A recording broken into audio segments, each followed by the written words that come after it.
Appreciate it. Okay, we've heard some of the most recent research on this issue. Now we're going to hear from some of the state education agencies. So please come up to the front. Ruth McKenna from the Department of Education, Dr. Jerry Treadway, who is a member of the Curriculum Commission and Professor of Education at San Diego State University. Jerry Hume, I think, is going to be on this panel as well, member of the State Board of Education. Dr. Verna, do you say that word? Dauterive, I believe, is that how you say it? Dauterive. He's the chair of the Commission on Teacher Credentialing, and Bill Furry from the Governor's Office of Child Development and Education. And we're going to address basically how each of these agencies is trying to move in the direction of what we've been addressing this hearing. Who would like to go first? Ruth, would you like to go first? Thank you very much. I'm pleased to address you. Delane Easton sends her greetings and wishes that she could be here today. I'm handing out to you two things. First of all, the May 3rd program advisory that you've heard so much about, and Every Child a Reader, which is the Reading Task Force report. If you just page through the advisory, you will see that we do say very specifically what the essential components of a balanced and comprehensive reading program are. And the first instructional component is phonemic awareness on page 3, and it's very specifically and thoroughly identified. Then we go to systematic explicit phonics. Then we go to spelling.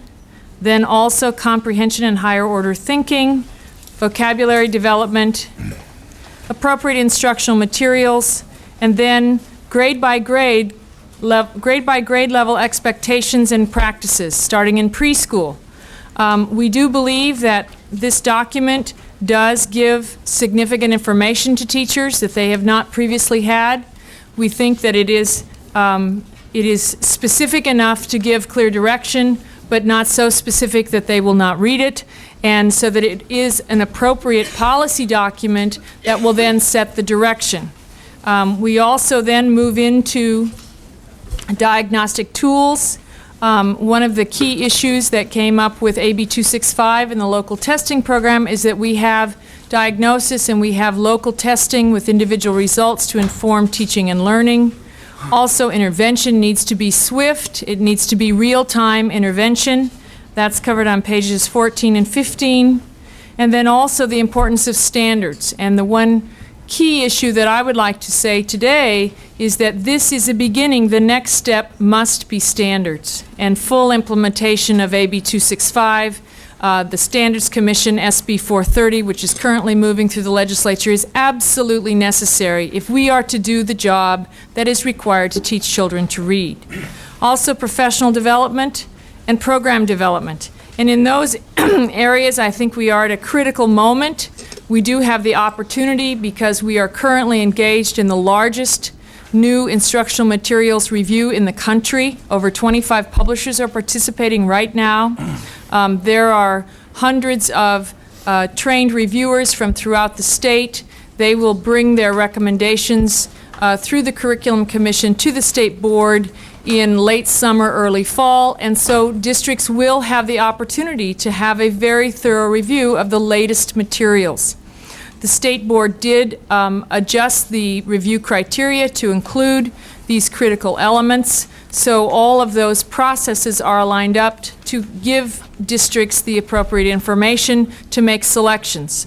I think we heard on Monday that lots of hard work with the governor's office has come to fruition because the resources may well be available if everything works well as it should in the budget process, so that there will be significant resources for districts to have the critical, even though it's one time only, they do need at one time to buy a complete set of materials.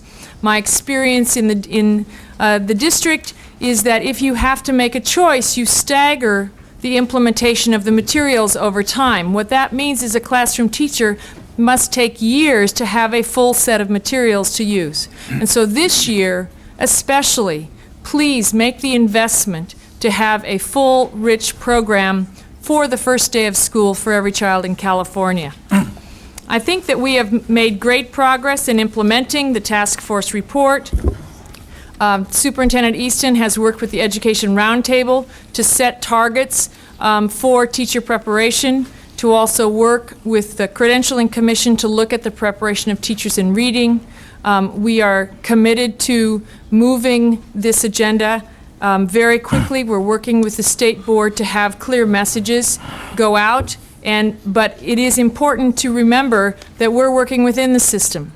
We must work with all of you in the budget process. We must work with all of you and the state board to look at the legislation that is necessary. A key piece of legislation that is necessary to change what is going on today is the Petrus Bill, SB 1437, which will raise the minimum proficiency standard. Right now, you can graduate from high school sitting in a chair for 13 years with a minimum proficiency in reading of sometimes 8th grade level or lower. That's a local decision. We need to raise those proficiency standards, and that's what that bill would do.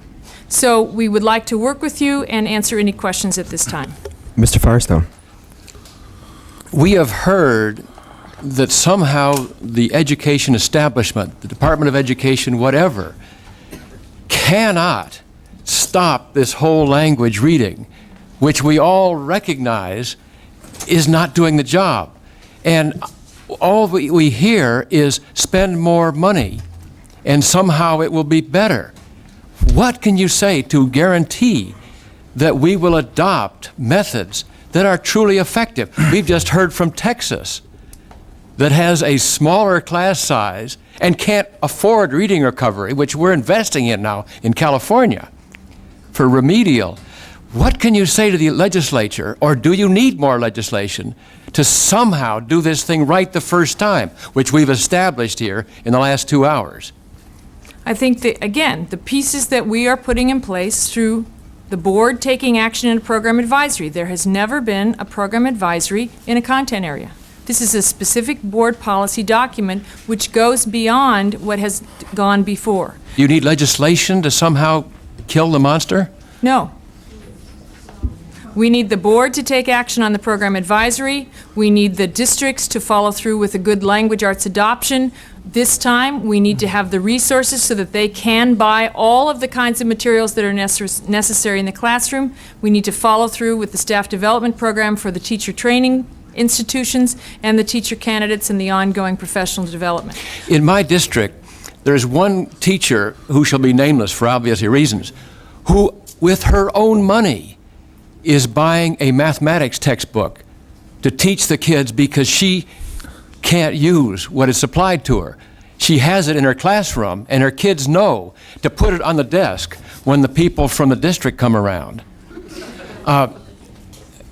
Is this the exception, or what is going on here? I think, again, this is a local issue because local boards of education do adopt the materials, do set the core curriculum, and they do need the standards that we're all working toward through AB 265. But this is a local issue related to local boards of education.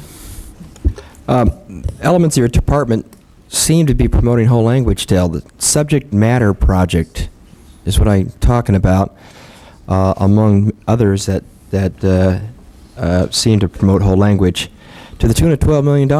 And these are teams of people that go out and help train teachers, I believe. And I've seen some of the materials. They're very much whole language. It seems that if your department's to follow the intent of the legislation we passed, that would be stopped immediately, but it has not been. What are your comments on that? The subject matter projects are run out of the University of California. We work in cooperation with them. We're working with the subject matter project in literature to change their practices in reading. They have committed. They've typically been an upper grade program. They're now moving to an elementary program to focus on early literacy. Are they going to adopt a phonics approach eventually? This program advisory will be the policy That for will the be the state of policy California. for all your programs and Yes. everyone that you work with on reading. Yes. This will be the guiding philosophy behind it. And it does require the state board to take this action. Understood. Thank you. Other questions? Okay, Mr. Furry, you next. Yeah, I think it's, Okay. I'm Bill Furry with the Office of Child Development and Education. I think it makes sense to follow the presentation by the State Department of Education because we have been working closely together on this proposal for the expenditure of funds, and we are in agreement on the limited amount of funds available, how we might use them most effectively, and I think we are going to be taking some steps to address the questions that Mr. Firestone raised. Let me just say a preface to establish the premises here that the governor's proposal is research-based, and it's based on the research conducted and reported by Reed Lyden and Marilyn Adams and Barbara Foreman and many others. The governor's proposal addresses such things as what needs to be included in staff development for practicing teachers, what school board members should be aware of, what teacher candidates should know, and what teacher training institutions should include in their credential programs. So we have proposals in all these areas, and in each of our proposals there's a key set of language, and these are the key words that are in these proposals. And the key words are systematic, explicit phonics instruction, phonemic awareness, sound symbol relationships, decoding, word attack skills, spelling instruction, diagnosis of reading deficiencies, research on how children learn to read, research on how proficient readers read, relationships between reading, writing, and spelling, planning and delivery of appropriate reading instruction based on assessment and evaluation, and pupil independent reading of good books and its relationship to improved reading performance. So staff development, what teacher candidates need to know, what the teacher training institutions need to include are these things that I have just mentioned. We have passed out a graphic on the governor's expenditure plan. I hope you all have that. I think we did have a limited resources. In fact, there is some resistance in some parts of the education community to even focus a substantial sum of money on the reading crisis. But we have proposed here a proposal that totals about $195 million in total, including matching funds from local sources, some federal money, but largely Proposition 98 funds. We tried to think of how to get the most bang for the buck. What can we do the most effectively with this limited amount of money? We didn't want to spread it too thinly. I think the Reading Task Force identified 13 or 15 different categories of expenditure, and things we have not invested in are additional library books, use of technology, reduction of class size, hiring of tutors, and so forth and so on. We just attempted not to spread it thinly over all these worthy areas, but to focus it on what we thought would have the most impact. And I will just summarize briefly what we are proposing here. At the bottom, the cornerstone of this whole proposal is the $146 million to provide every pupil in K-3 with a full set of core reading materials. We think this costs about $80 per pupil. The reading materials drive the curriculum in the classroom. They drive what teachers do. They get into that classroom on Monday morning, the first day of the school year. They open the book, and that's where they start from, and they follow through the carefully designed programs. We are very impressed with some of the submissions to the Curriculum Commission and are hopeful that outstanding systematic instructional programs will be adopted and purchased in the schools. We invest $39 million in staff development for K-3 teachers. We focus on the kinds of things I mentioned earlier in the list that is in the language. We're asking school districts to coordinate this money with other resources devoted to staff development, such as the 8 days off for staff development, and we ask them to use publishers training and other staff development resources. Now, next we have the Regional Leadership Program, which we invest $2 million. And the key idea here is to get school board members knowledgeable about what's going on, what is the problem in reading instruction, what does the research tell us, what are effective reading programs. School board members, administrators, and teacher leaders.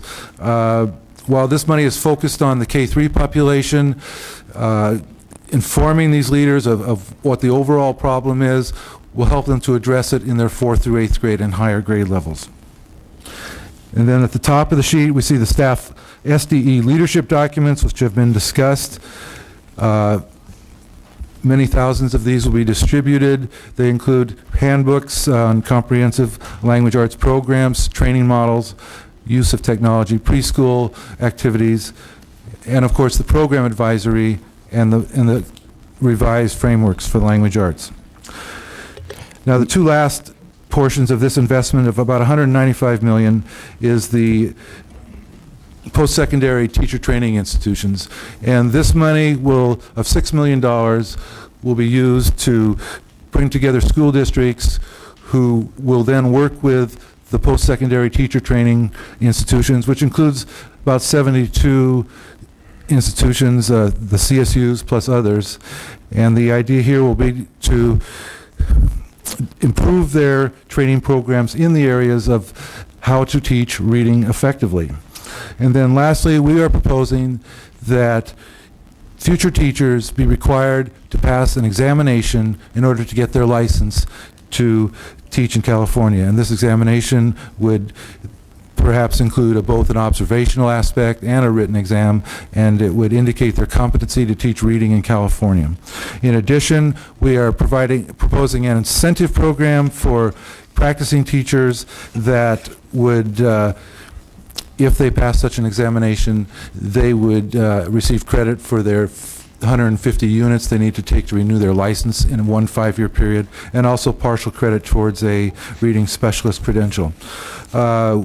We think that this package of items is going to get as much return as possible for the limited amount of funds we have here. We're open to improving it, and we look forward to working with your committee and the fiscal committees on these proposals. Yeah, Mr. Furry, it's a very impressive group of ideas and suggestions here. Regarding the instructional materials, who would actually decide what instructional materials are selected? And how do we guarantee that they will be phonics oriented? Well, individual school districts will decide which of the adopted materials they will select for their school district. But the board will make the actual adoption decision, is that correct? That's right, and the board has issued instructions to the publishers as to what they want in the reading programs. The board is required to adhere to the requirements of AB 170 with respect to the adopted materials, and I think the board has participated in and very much involved in the reading advisory and is very knowledgeable about the issues, so I think they'll make a good As selection. for the funding, you are diverting some Goals 2000 money for this program. Why not use all of Goals 2000 money for this initiative? Well, the only part of the Goals 2000 money that we're not using for this initiative is about $9 million, which has already previously been obligated to the original group of applicants under competitive grants for Goals 2000 funding. And as I understand it, that $9 million is necessary to fulfill the obligations made. So every cent that you could possibly use, and at the same time maintain your previous obligations as school districts, but every freed up cent you can use, you are using on this initiative. Yes, about $39 million. I think there's several $100,000 of other aspects of the state operations, which I really am not prepared to talk about, but it's a relatively small part. It's less. And then there's some money for the development of ed technology, but that's kind of an outside area. I mean, 99% that we can get our hands on for reading instruction is used for it, the Goals 2000 money. Okay, Mr. Firestone? Mr. Furry, the alarm bells went off some 14 months ago with that 4th grade reading test, but indeed there were indications before that that we were in some trouble in California. Do you have any observations on why it has taken so long for the response and what we can do in the future to respond more quickly?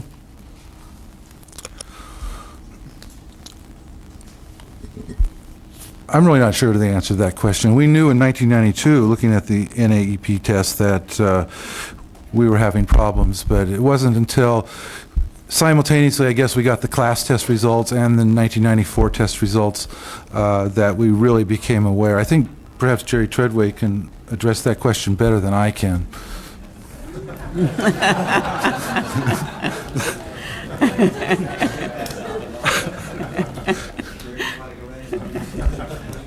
Sure, why not? Let me try to answer that question. I think from 91 or 2, we began to see that the scores were not doing well. But I think there was a common perception that the difficulty was not with the theory at that time, but with the lack of training that teachers had.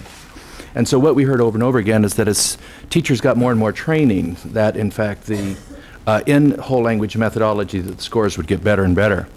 And I think that some of us began to take a look at that and doubt that, which really gets into my presentation some. When I came on the Curriculum Commission in early 90, actually in 93, but prior to that, just before I came on, there was a blue ribbon panel that was put together by the State Department to take a look at the reading issue. And that panel said that there were 4 areas of clarification, that it was called, that needed to take place in terms of the framework. And those were increased skills. So we were aware of that and mentioned it in 92. That there needed to be better grouping for students, what we called flexible grouping. The third area was better literature for all of our students, and the fourth was better assessment. We tried to get those changes put into the framework. They didn't go in. There had already been a decision not to change it, and these 4 ideas then were put into monographs, or would have gone into monographs. Some of those have been finished and some not. But let me just talk for a minute about the role of the Curriculum Commission. We do other things, but basically we have 3 roles. The first is to establish frameworks. And remember that we're an advisory group to the State Board. So everything that we do goes to the State Board for final adoption. So we develop and recommend to the State Board. But basically what we do is to develop frameworks. Then from those, we develop what we call evaluation criteria. That evaluation criteria goes 2 places. First, it goes to the publishers, and the publishers use that, and that's the basis on which they develop the materials. And it also goes to the evaluators. It is the evaluation criteria by which the publishers' materials are later judged. So there's a 30-month gap between the time that the evaluation criteria is developed and the time of the adoption. That gives the publishers time to develop materials. So in 1993, we developed new evaluation criteria, and based on the Blue Ribbon Panel and some other things, we changed the criteria to put in more explicit systematic phonics. We talked about skills in context and explicit systematic phonics, and we also extended. The framework had said that the phonics should be taught in grades K2. But we have so many students entering into the system after grade 2, we asked that the publishers for this adoption develop a phonic and direct skill instruction through grade 8.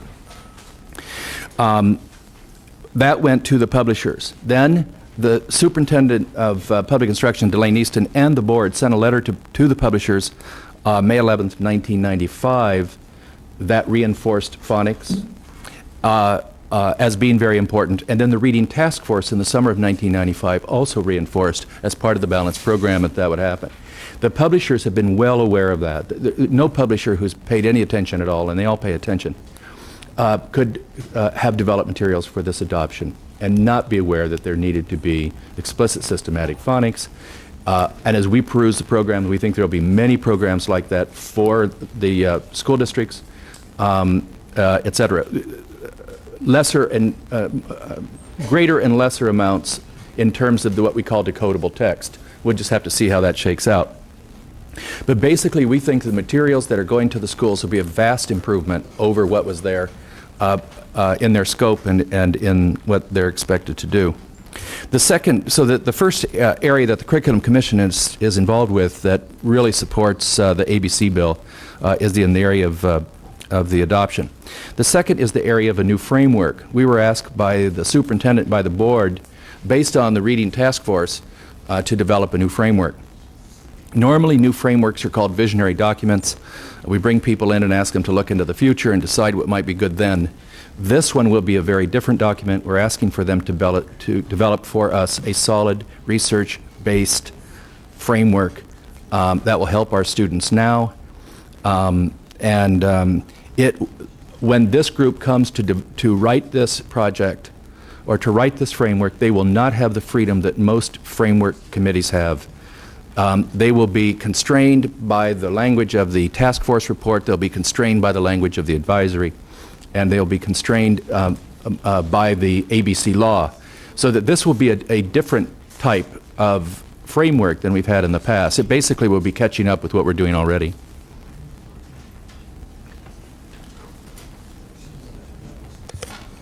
question. Do we have a timetable for this work to be accomplished? We have selected the members of that writing committee. We will have the first, they will come together for the first time next month in June. They will work for about 10 months. That'll go 6 to 8 months in committee. It has to go out twice for public comment and review. So we're looking actually at the end of 97 before that's finished. We're looking at the end of 97 before the new framework is adopted. Let me just comment on that. What that means is that the advisory that's being developed will function as a de facto framework until that comes out. Okay. Along with the Reading Task Force report. So we think there's good guidance for the teachers now.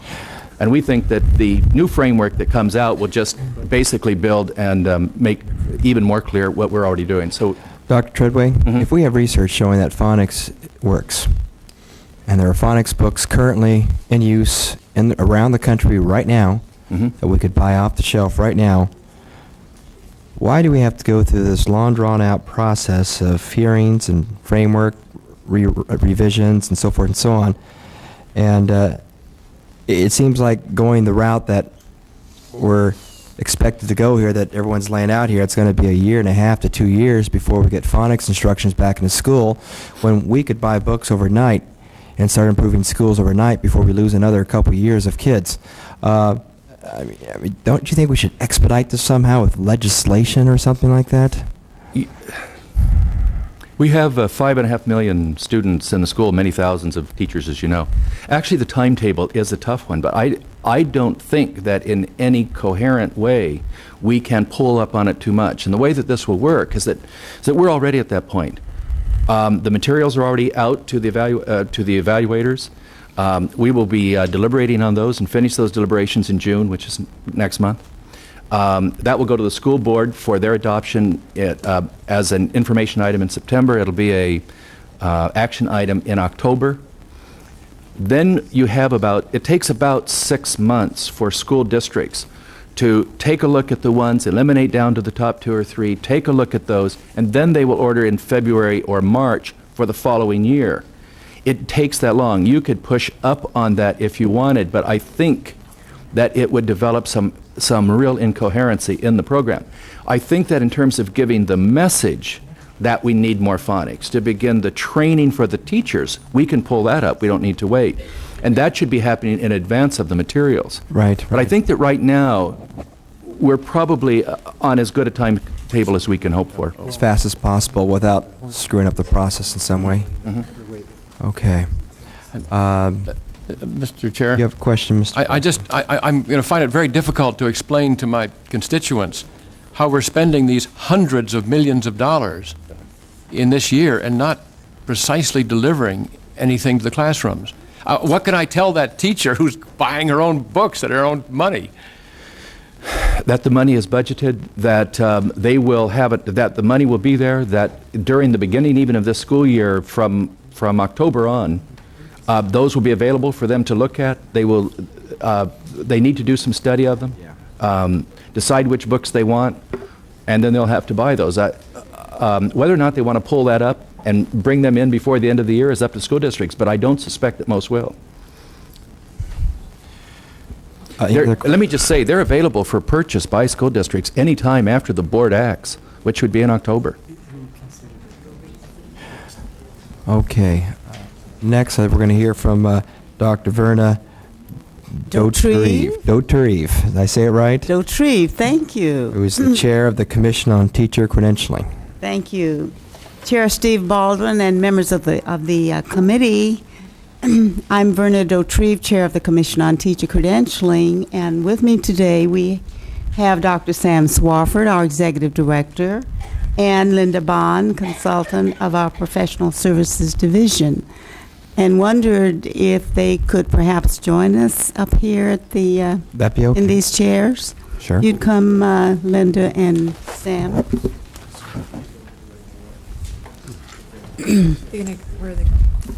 Thank you. Certainly, we are pleased to be here today to speak to the most important issue in California education. making sure that all students receive effective instruction in reading. Student performance data show that far greater attention must be focused on their early instruction in the basic skills of reading and writing. We appreciate the leadership of the Assembly Education Committee in convening this hearing.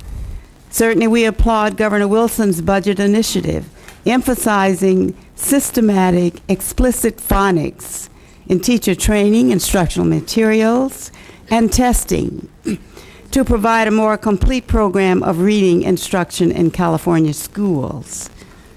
The Commission has taken very seriously enactment of the ABC bills, which require state curriculum frameworks and instructional materials to give greater attention to fundamental skills in reading, including systematic, explicit phonics. As part of a comprehensive review of the credentialing requirements in California mandated by SB 1422 Bergeson, special attention is being given to credential standards in reading. We are working on 3 initiatives in reading. First, we are examining our standards in reading instruction for all teaching candidates with the help of a technical task force. Particular attention is being given to the legislative mandates with respect to spelling and systematic explicit phonics. Second, the Commission is reviewing the standards for the Reading and Language Arts Specialist Credential, which is designed for teachers who are providing district-level leadership in reading. Third, the Commission is reviewing the requirements for persons serving as Miller-Unruh teachers, those who provide K-6 school-level leadership in reading. And we anticipate that this work will be completed within 6 months. As a result of the sunset of the Miller-Unruh law, the Commission no longer has the authority to issue Miller-Unruh reading specialist certificates.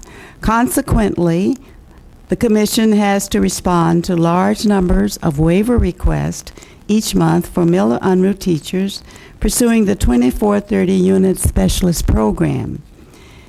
If there were a certificate or credential available that focused on school site reading programs, these waivers would not be necessary, and teachers would not be required to complete up to 30 units in reading when the original legislative mandate was a 12-unit program.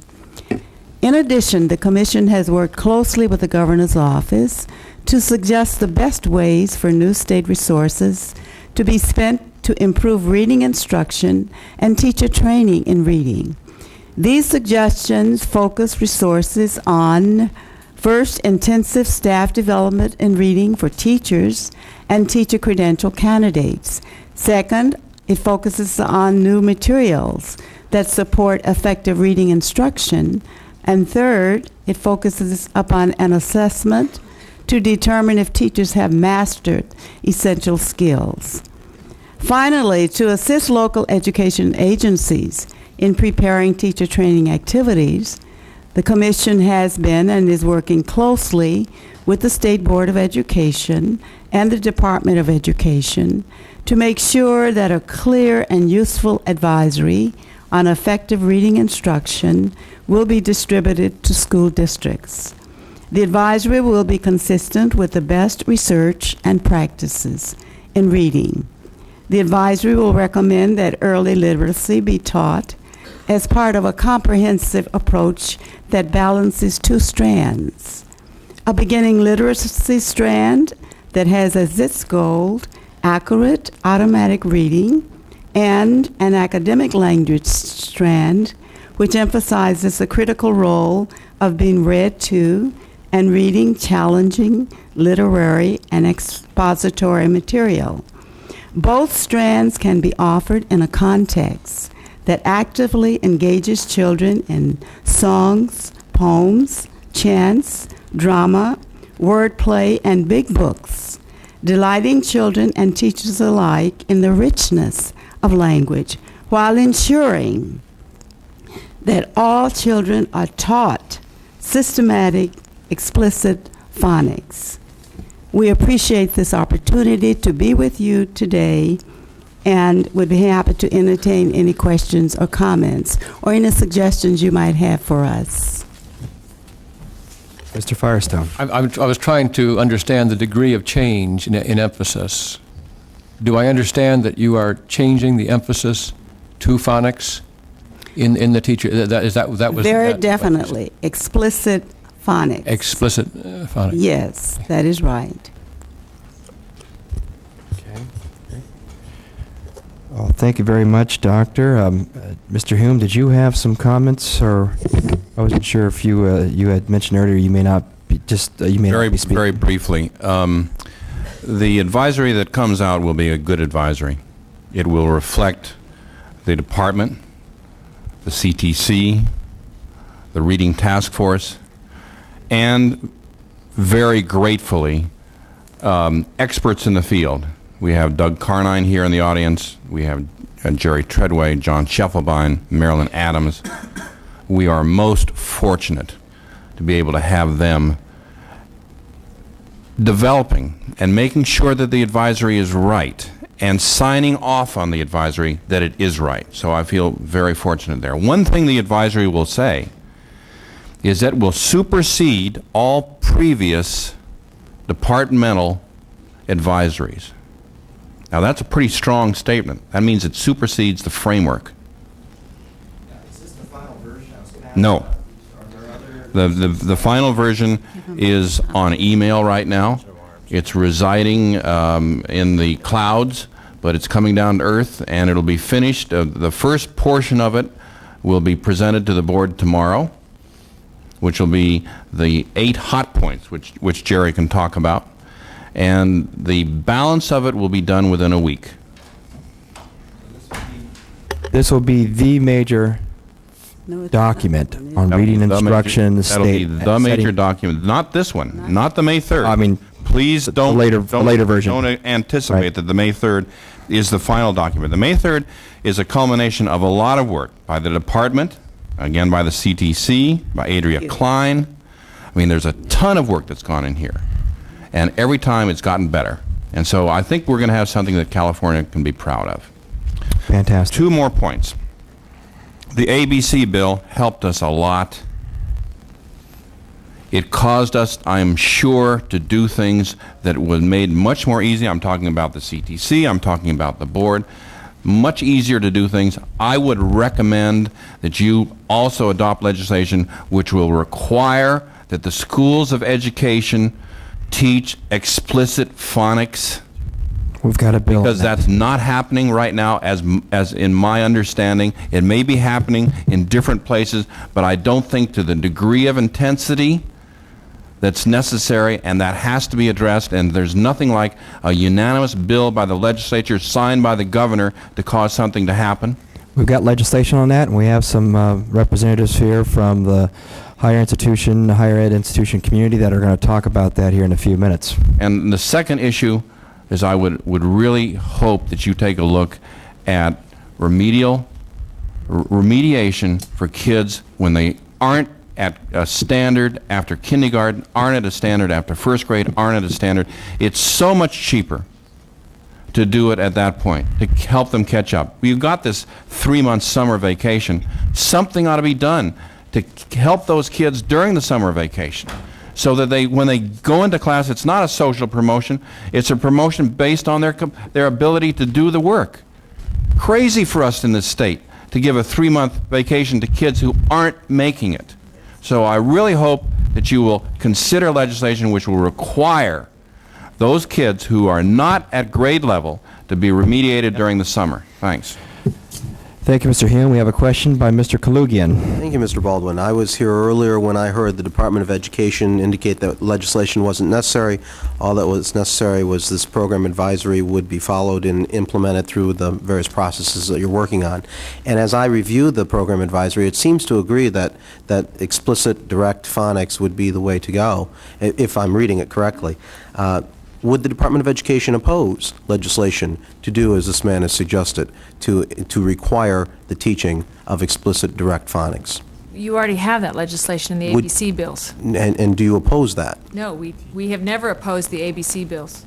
No, I was talking about in the schools of education. That's where I want it to be taught. Schools of education. Schools of education. I Okay. think it's... Teaching college. Teaching colleges, in other Teaching words. colleges. Yes, and the department wouldn't oppose that either. No, we're working closely with the CTC and the governor's office on all of these. You'll notice that in the Reading Task Force report, it does recommend a significant change in teacher preparation. Mr. Firestone. I was given to understand at one time that there was a tremendous economic incentive for various individuals, departments, textbook manufacturers in the development of the whole language framework. I don't know to whom this question should be addressed, or if it's a totally different subject. But if anyone would like to comment on that, and the degree to which these unfortunate financial incentives enter into the mix of developing frameworks and somehow growing out of control. If anyone would like to address that, I think it's something that should either be put to rest or should be explored more fully by the Oversight Committee. I have no information about that. There were not millions of dollars involved in the whole language program development. I was not here then, so I have no idea. Dr. Treadway, you want to take that? Thought you might know something about that. I don't know why I get these questions, but, You get all the fun ones. I'm not really aware. I think that there's, I don't think that anything I've seen in the last 25 years would say that anybody profited any more from whole language than anything else. I don't think that money was the motivation. I think what we got caught in was a very large theory that seemed so promising but didn't have the research base. And so I don't know of anything that I've seen over time that would move in that direction. Assemblyman Firestone, I wanted to make one correction for you. I was reminded that technically there's three ways that people really can get the books. One is just the normal process, which would the board would adopt, and then there would be the process of 4, 5, or 6 months where people would take a look at them, and school districts then would pick them up for the next year. The second is that once the money's available, even now or as soon as it's available, districts can, by waiver, decide on materials that they want and buy those immediately. It's not the normal case. People don't do it that often. It does take time to go through the books. The third is that if they're looking for small additions to programs in the Instructional Materials Fund, 30% of that money can be used even for materials that are not part of the adoption list. So that there are a number of options for districts now if they want to move ahead immediately. It's just not normally done, but it is available if they want to do that. Thank you, Doctor. I think that's...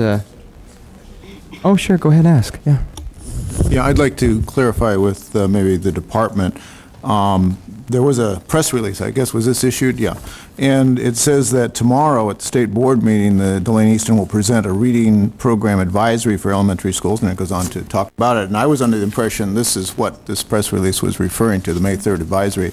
Now, is that still going to happen? Are you still going to present the May 3rd advisory? But I'm hearing there's something in email out there that's Well, really we've the been advisory? working, yes, we've Okay. been working with a group, a focus group.